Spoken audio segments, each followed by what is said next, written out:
section 23, and let me read the paragraphs to you first. He continued, Subhuti, this Dharma is universal and impartial. It is called supreme enlightenment. The practice of all good virtues, dharmas, free from attachment to an ego, a personality, and a being, and a life, will result in the attainment of supreme enlightenment. Subhuti, the so-called good virtues, the Tathagata says, are not good, but are expediently called good virtues. Why is Subhuti always asking questions? Why is Subhuti one of the most important disciples in this sutra? Because Subhuti is the disciple of the Buddha who knows emptiness the most. He knows the prashnaparamita of emptiness. And he said, so the Buddha said, Subhuti, this Dharma is universal and impartial. It is called supreme enlightenment. And achieving supreme enlightenment, how do you practice? It says here, the practice of all good virtues, free from attachment to ego, personality, a being, and a life, will result in the attainment of supreme enlightenment. That means if you free yourself of the ego, no more ego. Remember the four fallacious concepts of an individual identity. We always think that we have an ego. We are living in the prison of our own ego. This prison, we have been very comfortable in it for a long time. That's our comfortable prison. We live in it, and that prison is called the prison of the ego, personality, beings, and life. So the whole question, remember Subhuti asked that question, how do we keep our anuttara samya sambuddhi mind at rest continuously? And how do we control our mental afflictions? Try to eliminate mental afflictions. So you really have to understand, maybe let us review it again. What is the four fallacious individual identity concept? Ego, personality, beings, and life. What is the ego? You really have to review it all the time. There's I, the subject, the giver, the five skandhas. Sentient beings attached to the notion of the ego and the five skandhas. What are these five skandhas? What is this ego made up of? What am I made up of? How do you analyze me, I, you, everybody? I am made up of what? The five skandhas. So we are made up of the body and mind. And this body and mind is I. And we always think this is I'm the subject. And this body also has the six senses. The eyes corresponds to form, ears correspond to sound, nose corresponds to smell, tongue corresponds to taste, body corresponds to touch, tactile object. And the mind corresponds to what? Corresponds to everything that is sentient or non-sentient, everything else. We always, our senses always try to correspond and interact with all these environments, with all these factors, with all these, we call them the pollutants. And we interact accordingly. Because of these interactions, anger arises, greediness arises, jealousy arises, anxiety arises, disappointment arises, fear arises, greediness arises. All these mental afflictions arises because all my senses interact with the outside world. And I feel comfortable in it because this is my comfort zone for so many billions of years. But you think it's comfort zone, but it's been carrying you through reincarnation after reincarnation non-stop. And that is the prison that we're living in. And this prison cell, we're all enclosed with wars. As I always mention, sometimes the saint lock at the window and say, wake up. You have this little hole and you slide the window open and you say, oh, you watch out. You watch out, oh, there's a lot of horizons, whole vistas of things outside. There's a whole free will outside. But how come I lock myself in my prison, in my ego prison? And I feel comfortable in it.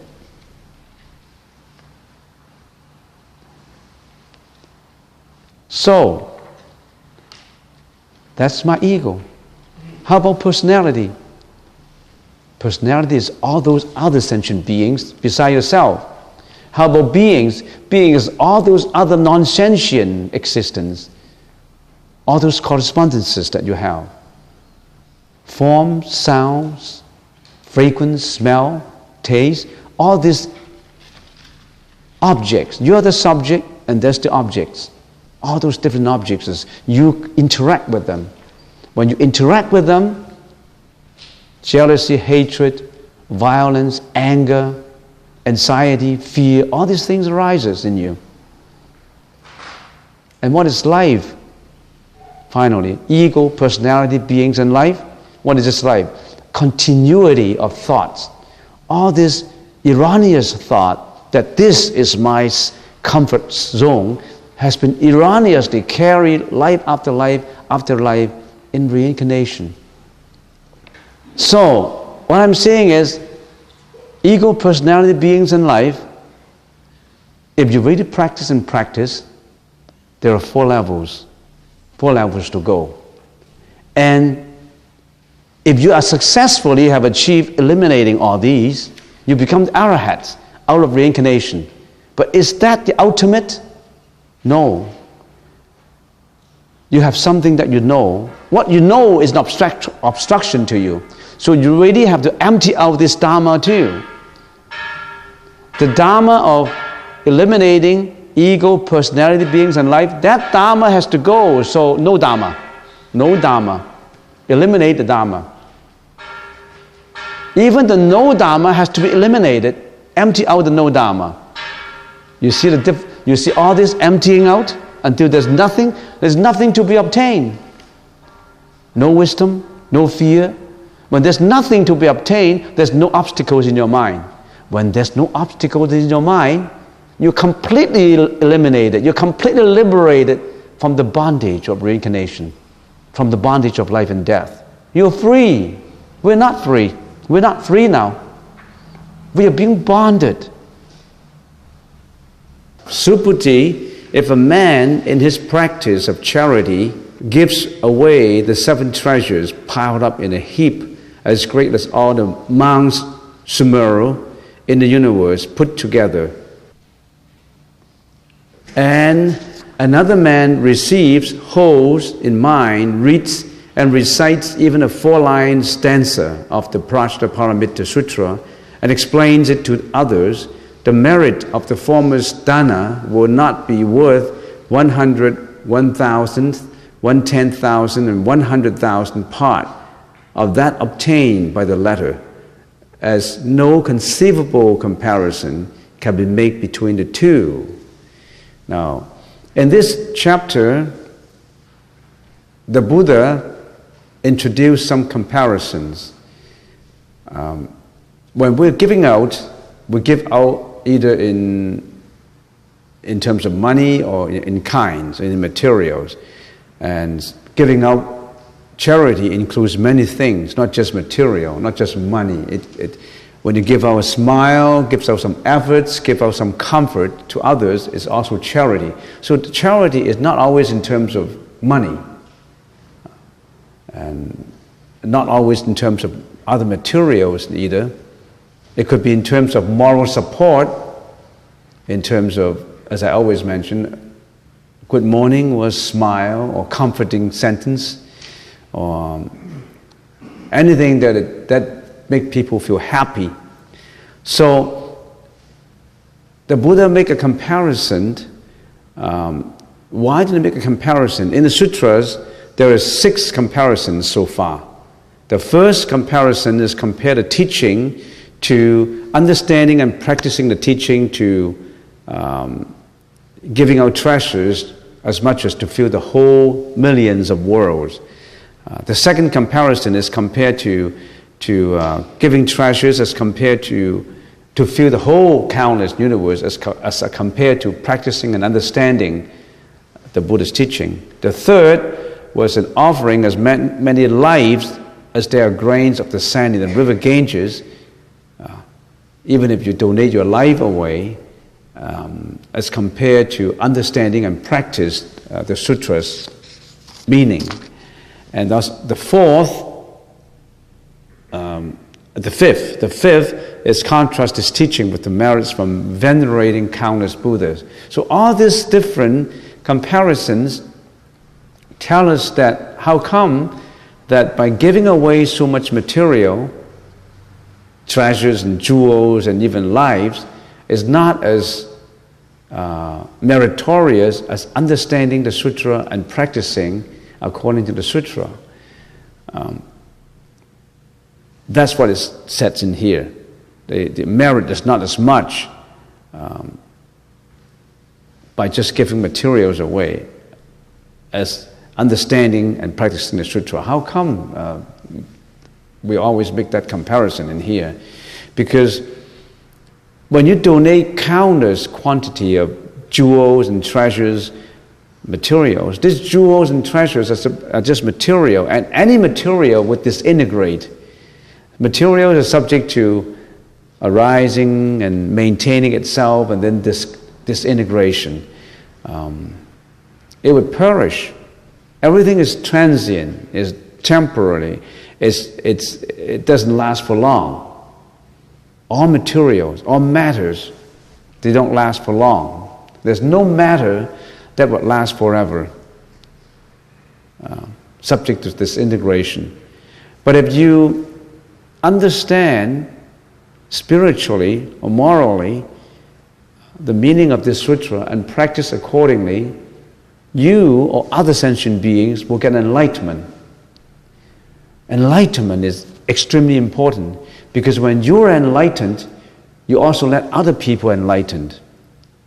It's just like an analogy of, if there's so many poor homes and they're starving, they don't have food all the time, and you're giving them food. Why do they starve? Maybe because they couldn't get a job. They're not educated enough. So you continuously supply them with materials that could fill up houses, like food and canned food, whatever you want, whatever food you have. But that act of giving, the merit is not as meritorious as giving them the education so that they can survive for themselves. Giving them the good education so they can go out to work, so that they know how to get survival. So that if you're just supplying them with materials, it's not as meritorious than giving the education, educating them so that they can survive themselves. You're helping them permanently to achieve that survival level, rather than helping them each day, giving them some food each day. It's the same comparison. If you enlighten yourself, enlighten others, the whole world is going to be one purity. There will be no crime, no killing, no stealing, no raping, no wars, no strife, no genocide, you name it. No more oppressions of animals, no more killing of animals. The whole world will be a world of compassion and mercifulness. It's all pure. So that enlightenment is more important than giving out the materials. That's what it's getting at. Let's get to the next paragraph. We'll get to section 25. Subhuti, what do you think? You should not say the Tathagata has his thought in his mind, I should liberate living beings. Subhuti, you should not think so. Why? Because there are really no living beings whom the Tathagata can liberate. If there were, the Tathagata would hold the concept of an ego, a personality, a being, and a life. Subhuti, when the Tathagata speaks of an ego that is in reality no ego, although common men would think so. Subhuti, the Tathagata says common men are not, but are just expediently called a common men. It sounds very profound. It contains a lot of paradoxical sentences, but it isn't. Why did the Buddha say, Subhuti, you should not say that the Tathagata? Tathagata means the Buddha. The Buddha has 10 epithets, 10 other different names. And one of the names is Tathagata. So the Buddha said, Subhuti, the disciple, you should not say that the Buddha has his thought in mind. What kind of thought? The thought that I should liberate all living beings. You should not have that. You should not think that way. Why? Why did the Buddha liberate sentient beings, helping sentient beings, and at the same time, he will not say, I help sentient beings, I save sentient beings. Why? Buddha Sakyamuni existed in the history of mankind 2,600 years ago to help sentient beings in their liberation, to help them to attain enlightenment. We must not think that in the Buddha's mind he would think, I come to liberate sentient beings. I am the savior. I liberate all sentient beings because of my compassion. I help them. I liberate them. The Buddha would not think that way. Because the Buddha has no discrimination as to the subject and the object. He won't say, I am the savior. I save you. I liberate you. He won't say that. If he say that, if he have that conception in his mind, then he's not detached from the egoistic thinking. He still have that notion of I and you and him and they. He shouldn't have that discrimination. So the Buddha is reminding Subhuti, don't think that the Buddha would think, I am the savior, I am liberating sentient beings, I am helping sentient beings. It's just like when a charity organization is helping, if he help without attachment, that is real helping. And Joe is starving, and I'm helping out Joe. The whole family is starving. But I won't say, hey Joe, your family, I'm your savior. I help you out. I liberate you. You should have been dead, but I liberate you. You won't do it that way. You help without attachment. You help without saying, I am the subject, you are the object. I am the subject, you are the object. Here is the object that is giving to you, food giving to you. There's a discrimination. There's a discrimination in between. That means in your hidden ego, you still have that egoistic feeling that you are superior, you're better. The Buddha is at that level that no more discrimination exists, no more ego, no more I, no more of that. So it says here, it reminds the Subhuti, don't think about that. Don't think about that. When I'm liberating sentient beings, I have that egoistic feeling in mind. That's what it means. Next. Why? Because there are really no living beings whom the Tathagata liberate. The Buddha came to liberate sentient beings, but in the complete and ultimate purity of the Buddha's wisdom, there is no sentient beings as the objects of liberation. And there is no Buddha as the subject or the savior of the liberation. There is no discrimination. No attachment, no ego, personality, beings, and life. Of course, we already defined ego, personality, beings, and life. No such thing. Sentient beings exist on causality. For those who don't know what causality means, you have to research into it. It's a very profound philosophy, simultaneous causality. And they have no real nature. Sentient beings have no real nature, but they exist on causality. They're subject to changeability. You, me, all of us are subject to changeability. Nothing eternal in us. Our body. What is our body made up of? The 5 skandhas, or the body and mind. We're made up of, what is this individual called I, this individual entity made up of? Who am I made up of? Do you have to analyze yourself? Why are we meditating? Why are we meditating? Now, when a beginner comes to a temple, what is it that he's interested in? Interested in the lunch? I heard that temple has a good lunch. Let's go for a free lunch. Is that what you're interested in? You lose the objective. You lose the purpose. It's a good lunch, right? Somebody donate the lunch out. Don't abuse it. They donate the lunch out for you to achieve that spirituality level, to be wiser, so that you can render more help to others, so that you can understand the world better, so that you can understand yourself better. They have a good objective in mind. We don't abuse it. So when we come to the temple, I said, you got to pay attention, you got to be mindful, because here is some enthusiastic people who donate all that, and he expects us to learn. He expects us to be better. So that's why we have to pay more attention. We have to absorb. That's good for you. So what is this I make up of? This I is made up of the body and mind. You have a body, right? You have a mind. That body is material, and the Buddha categorized the body into 5 elements. We call it the 5 skandhas, or the 5 aggregates. So there's 1 is matter, and there's 4. 1 plus 4 is 5. We continue with section 26, page 25. It says here, Subhuti, what do you think? Can the Tathagata be recognized by his 32 physical characteristics? Subhuti replied, yes, he can.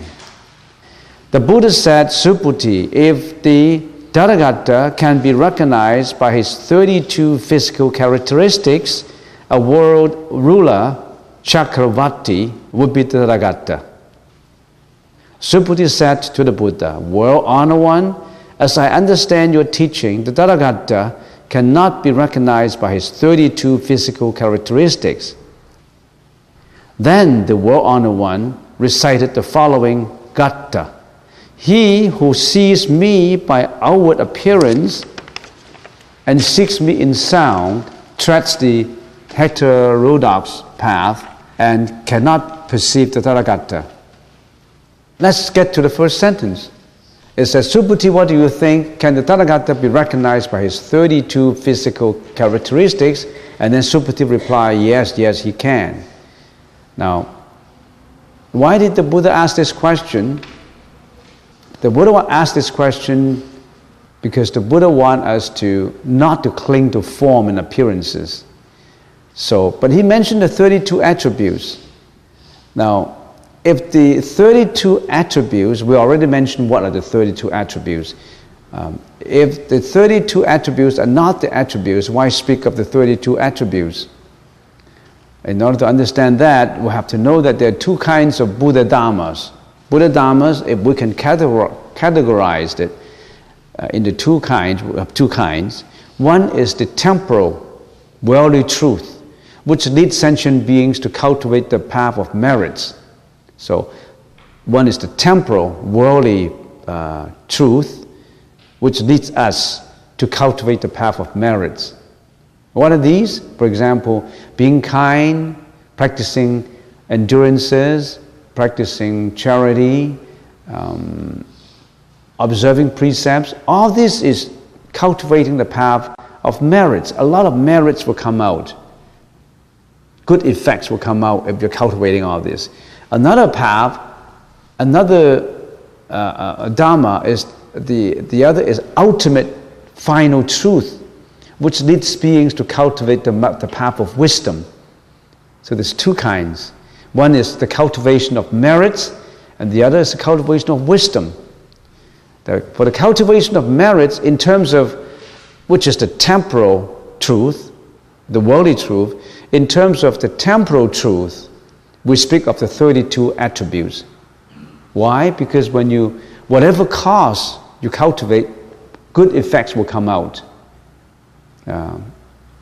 Remember the 6 parameters: giving, charity, observing precepts, endurances, diligence, meditation, and prajna. So if you always give, if you're always compassionate and kind, if you cultivate these causes, meritorious effects will come out. So ultimately the 32 attributes will come out. So this is the path of the merits, which is the temporal, worldly truth. But the other one is the ultimate final truth, which leads to cultivate of wisdom. So in terms of ultimate truth, Tathagata, we speak of no attributes. Why? Because the ultimate truth cannot be perceived in form. The Tathagata cannot be perceived in form. Remember, the first question is, can the Tathagata be recognized by his 32 physical characteristics? The Tathagata, not saying the Buddha. The Buddha is the physical form. The Tathagata is the ultimate invisible true reality. How can the ultimate invisible truth be perceived in form? So in terms of ultimate truth, we speak of no attributes. Don't attach to attributes. But in terms of temporal truth or provisional truth, worldly truth, there are such things as cause and effect. You cultivate good cause, good effects will come out. You cannot avoid that. Good causality won't disappear. So because of the path of merit, or the temporal truth, we speak of 32 attributes. Because of the path of wisdom, we speak of no attributes. Because wisdom, Tathagata, Prajna, cannot be perceived in form. So in terms of Nirmanakaya, or transformation body, or the physical body, we speak of the 32 attributes. Because the Buddha has the 32 attributes.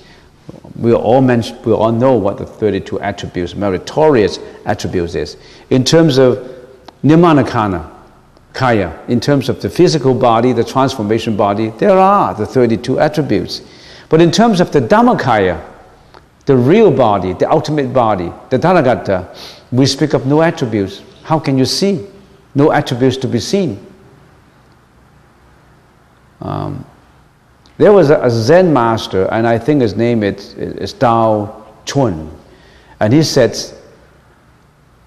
you want to make a Buddha, you make clay and you carve the wood, you make the clay and you carve the wood, you carved it, and then you paint it with different color, green, orange, yellow and red, and then you gold leafed it, you gild it with gold leaf, and make it into a Buddha statue. But if you think the Buddha looks like this, the goddess of compassion would die from laughter. You make all this beautiful, it's a beautiful Buddha, meritorious, with lots of good things, earlobes, bright gold. If you think that the real Buddha looks like that, Avalokitesvara would die from laughter. So when we cultivate, we should make sure that we don't become attached to appearances and form. All of us are attached to forms and appearances.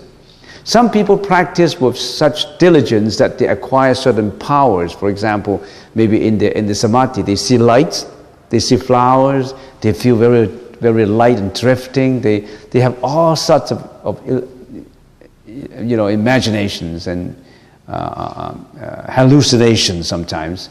Don't attach to them. Don't think that, I'm enlightened. I'm better. I'm getting good, and I got all these flowers and I got all the light. Don't attach to forms. Let them come and let them go. We should maintain an indifferent attitude to these appearances and forms. They are signs, though indicative of your advancement in practice, and when you have deeper concentration, there's a lot of these kind of things, these images come out. Sometimes images of your past life will come out.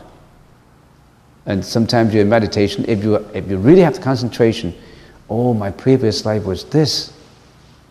I was a boy in the Middle East, and I was doing this and I was that. I was a lady in 1200 BC, and I was a slave, and I was performing these dances for the king. All sorts of things come out. in reincarnation, not just on the psychiatrist's couch that you retell all these stories. They put you in a hypnotic situation, and then you tell all this about your past life. Not just that. Sometimes in your meditation, you be able to know your past life. Not just in hypnosis, right? Hypnosis situations. So when these things come, don't attach to them. It's just like when the clouds drift by the mountain, let it drift by. You're the mountain, you're untouched. The clouds is moving, but you're not moving with the clouds. When it comes, you don't annihilate it, you don't eliminate it. Let it come. Let it come. The images come, the flowers come, the light come, let it come and let it go. All right, that's next. The Buddha said, Subhuti, if the Tathagata can be recognized by his 32 physical characteristics, a world ruler, Chakravarti, would be Tathagata. So the Buddha said, Subhuti, you think that the Tathagata possess and should be recognized by the 32 characteristics? If you think that way, then a Chakravarti would be the Tathagata. Why? Chakravarti is wheel-turning sage king. In pre-Buddhist Indian tradition, this refers to a sagely benevolent, capable ruler. This ruler is an ideal ruler who also possessed the 32 attributes of the Buddha. Chakravarti also possessed the 32 attributes of the Buddha. Why? Because in his previous life, he had cultivated so many merits, so many good deeds, that in this life, he is the universe ruler. You can't see him, of course. He ruled the universe.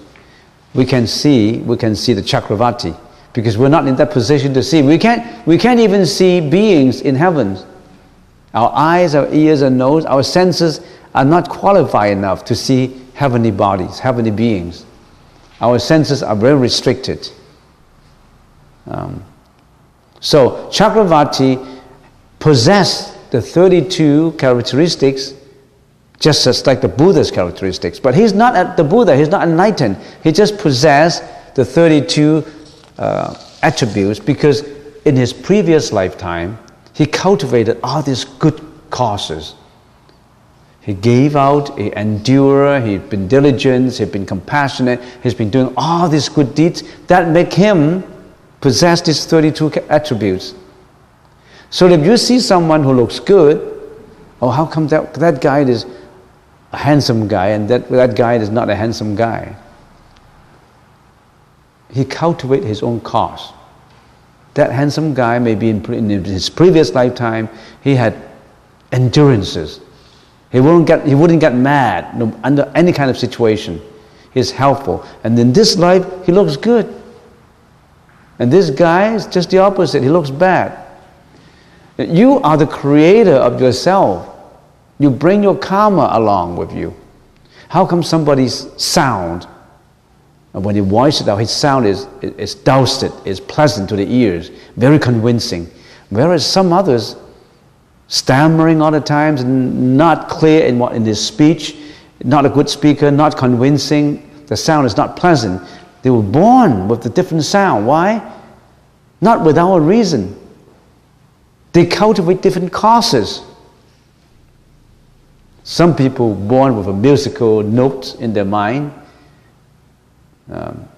with the ingenuity of music in their mind. Some people were born, don't even know how to tap a note.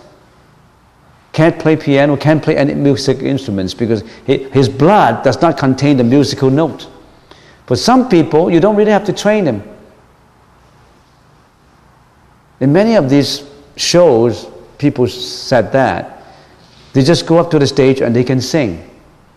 Young girls of 5 or 6 or 4 or 7 or 8, once they listen to a song, they can immediately sing according to the note in the song.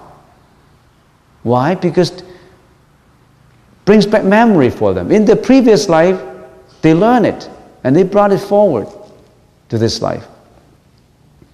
So, a Chakravarti has 32 attributes similar to the Buddha's.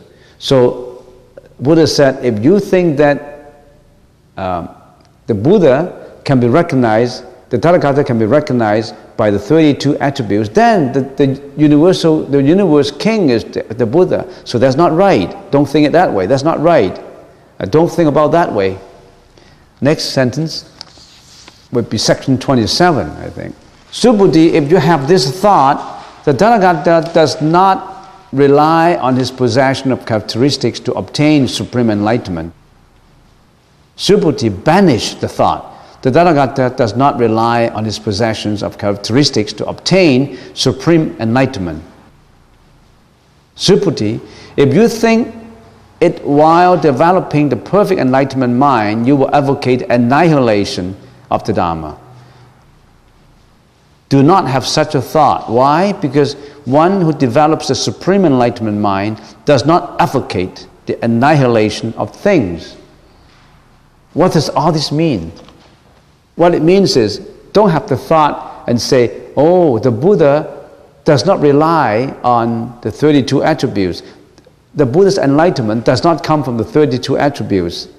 The 32 attributes are emptiness, is void.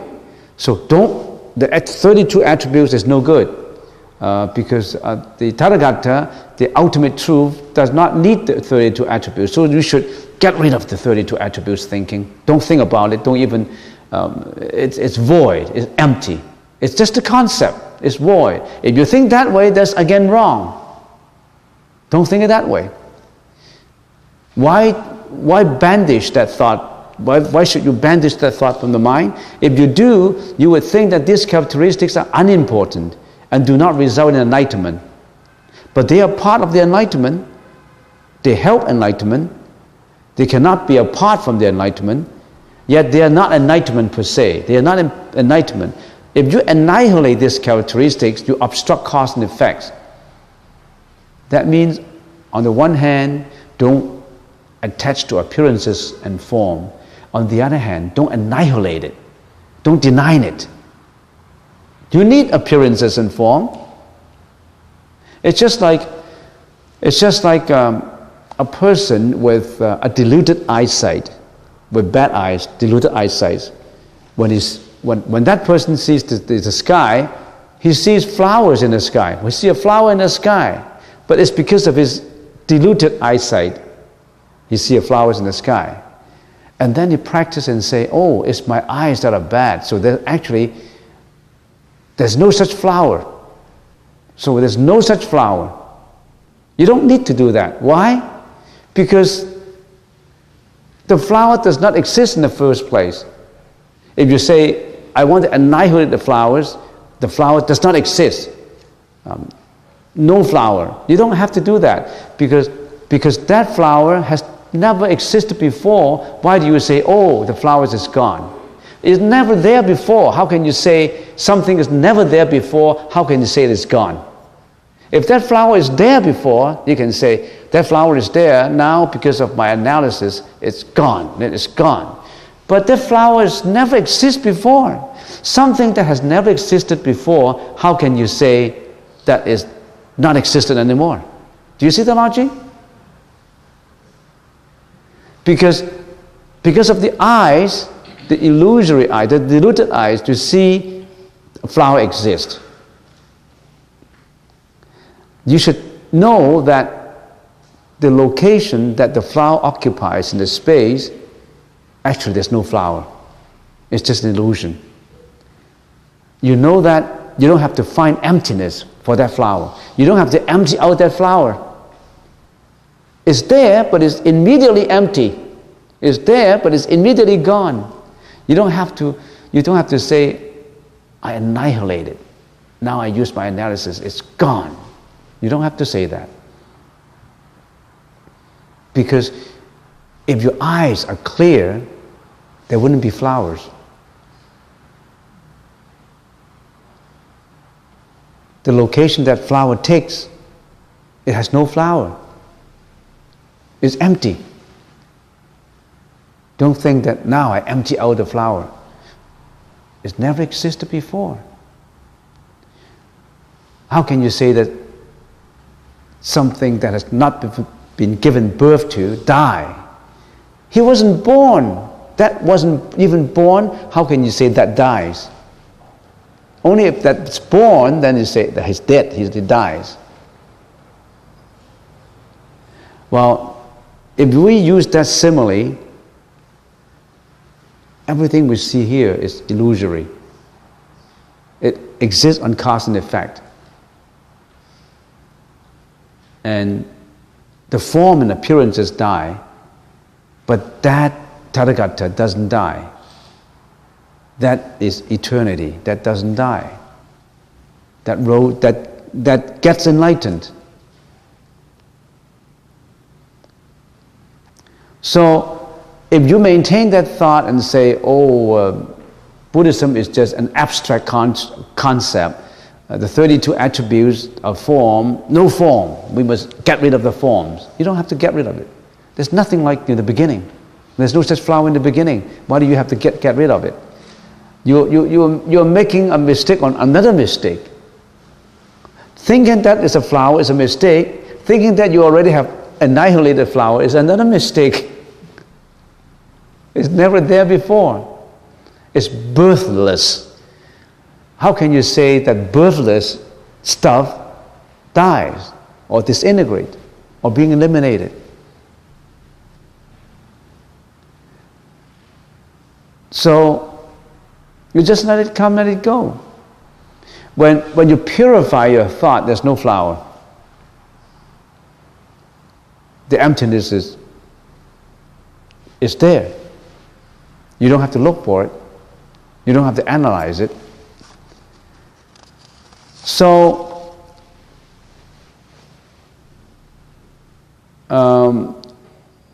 if someone thinks this way, Buddha is without form, it is emptiness, all these meritorious attributes have nothing to do with the cultivation, it's just a concept, it has no expression. If you think this way, you have mistaken the Buddha's saying. Don't think that way. It was not due to possession of the attributes that the Tathagata realized unexcelled perfect enlightenment, but unexcelled perfect enlightenment does not exclude the formation of these attributes. So in other words, if you think this way, you are denying causality. These attributes are not the real body, but they are manifestations of the real body. In other words, cause and effect exist, it doesn't disappear. There's still cause and effect, there's still causality. If you build up a lot of merits, meritorious deeds, you still enjoy auspiciousness of the world. You still enjoy the 32 attributes. In other words, if you don't kill animals, you enjoy longevity. If you always have endurances and don't get angry, you have good luck. If you're always praising people instead of criticizing and find faults about other people, you enjoy the good sound. All these exist. Don't destroy them. Don't destroy causality. In other words, if you work hard, you'll be rich. If you pay attention to your health, you're healthy. That's causality. Don't think that the 32 attributes are not important because that's not the Buddha. That's just a concept, that's just emptiness. Don't think it that way. If you think it that way, you fall into another trap of emptiness. So, although merits does not result in enlightenment, but merits do not disappear. Everything you do, meritorious, good effect will come out. But you don't attach to the good effects. In other words, the 32 attributes, cultivation, you cultivate and you get the 32 attributes, meritorious attributes, but you don't attach to them. You still get reward. You still have the reward. It doesn't go away. That's the path of merits as opposed to the path of wisdom. In the path of wisdom, no attachment. In the path of merits, good cause comes up to good effect. Don't annihilate cause and effect. Everybody want to get my message? Get the message from the Diamond Sutra? It's one, you can't deny it. It comes. Not just like a concept, with no support.